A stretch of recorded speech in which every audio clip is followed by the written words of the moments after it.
ঈদে মুক্তি পাওয়া বাংলাদেশের আলোচিত সিনেমা বরবাদ মুক্তির 17 দিন পেরিয়ে গেলেও এখনও দেশের সিনেমা হলগুলোতে হাউসফুল চলছে। দর্শকের আগ্রহ এতটাই বেশি যে অনেক হলে টিকিট সংকট দেখা দিচ্ছে। সিনেমাটি পরিচালনা করেছেন মেহেদী হাসান, আর এতে প্রধান চরিত্রে অভিনয় করেছেন ঢালিউড সুপারস্টার সাকিব খান। আন্তর্জাতিকভাবেও দর্শকের ভালোবাসা ও আগ্রহ তৈরি করতে পেরেছে বরবাদ। সম্প্রতি জনপ্রিয় অনলাইন সিনেমা ডেটাবেস IMDb এর 100 জনপ্রিয় সিনেমার তালিকায় রয়েছে বরবাদ।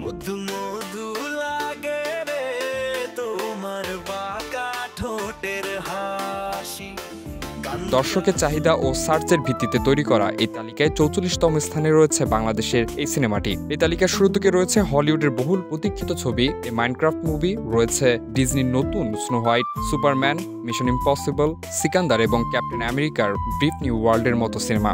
এদের মধ্যে জায়গা করে নিতে পেরেছে, যা বরবাদ ছবির জন্য একটি বড় অর্জন। প্রতি নিঃশ্বাসে নাম তোমার লেখা।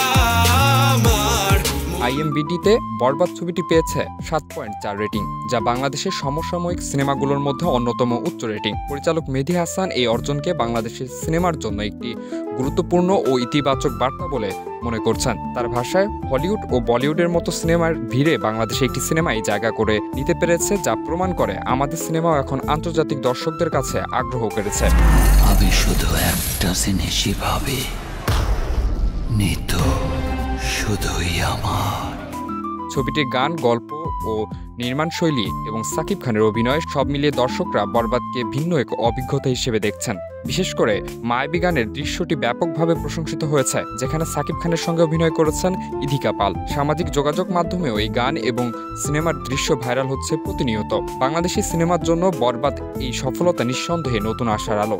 এটি প্রমাণ করে মানসম্মত গল্প ও উপস্থাপনা করলে বাংলাদেশের সিনেমাও আন্তর্জাতিক প্ল্যাটফর্মে জায়গা করে নিতে সক্ষম।